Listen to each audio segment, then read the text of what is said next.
आचार्य चाणक्य की धरती और माता सीता का वो मिथिलांचल, जिसमें कभी राजा जनक ने अपनी बेटी को वो संस्कार दिए और वो बेटी माता गुरुकुल, गांधी के गुरुकुल में जाकर के जिसने चारों वेदों को और भारत की सनातन परंपराओं को आज भी हमें स्मरण कराने का काम किया है। गली गली में माता सीता की जय जयकार होती है।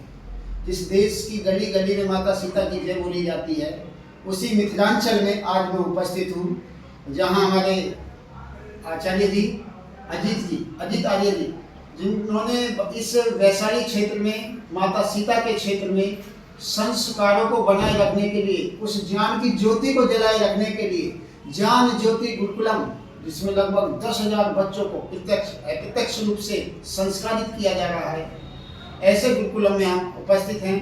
और हमारी बेटी पलक हमारे देख रही है और अपनी वाणी का जलवा आपको दिखाने के लिए तैयार है। जहाँ लोग कह रहे हैं कि सोशल मीडिया में हमारी बेटियां न जाने क्या क्या कर रही हैं, तो ये बेटी अपनी विचारों से आपको ओतप्रोत कराएगी। आइए हम बिटिया के विचार सुनते हैं।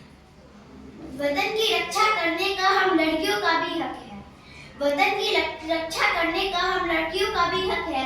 और इतिहास की किताबें उठाकर देख लो, जिनको भी हमारी काबिलियत पढ़ सके। क्या किसी के लिए खुशियां लेकर आई तो किसी के लिए काली परछाई हूँ। मैं भी इस वतन की रक्षा करने खातिर कंधे से कंधे मिलाने आई हूँ।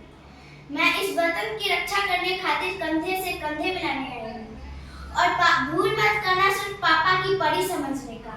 और भूल मत करना सिर्फ पापा की परी समझने का। मैं रानी लक्ष्मीबाई हूँ। क्या बात। लड़कियां वहाँ नहीं कर सकती, लड़कियां यहाँ नहीं कर सकती। न जाने कितने बहाने हैं इन्हें उलझाने को, पर हम वजह ढूंढ लेते हैं हर दर्द में मुस्कुराने को। और भारत माँ की बेटी है हम, तैयार है सरहद पे जाकर सीने पर गोली खाने को। वाह। एक समय ऐसा था जब कहा जाता था कि बेटियों को गायत्री मंत्र नहीं बोलने का अधिकार है और ये बेटियां घर से बाहर नहीं निकल सकती, ये स्कूल नहीं जा सकती। ऐसे समय में महर्षि स्वामी दयानंद सरस्वती ने आकर के बेटियों के लिए गुरुकुल खुलवाए और आज बेटियां गायत्री मंत्र की तो बात छोड़ दीजिए, चारों वेदों की विदुषी बन के संस्कृत की प्रोफेसर बन रही है, यज्ञोपवीत धारण कर रही है और वो 16 संस्कारों को भी करा रही है।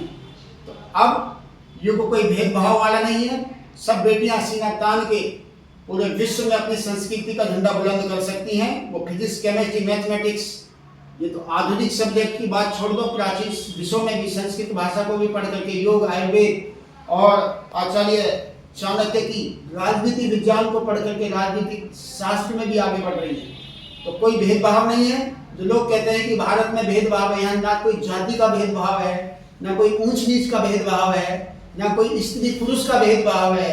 यदि कोई भेदभाव है तो हमारे ज्ञान का भेद है। आइए इस अज्ञान के भेद को हटा करके इस ज्ञान रूपी संस्कृति को आगे बढ़ाइए।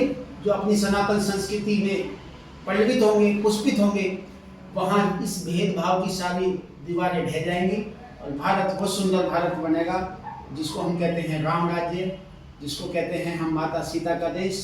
आइए इन्हीं संकल्पों के साथ हम संकल्पबद्ध हो जाएं। और बस आज आवश्यकता है इस ज्ञान की ज्योति को घर घर में जगाने की, जो हमारे अजीत जी कर रहे हैं। मैं बहुत प्रसन्न हूँ। ओम धन्यवाद।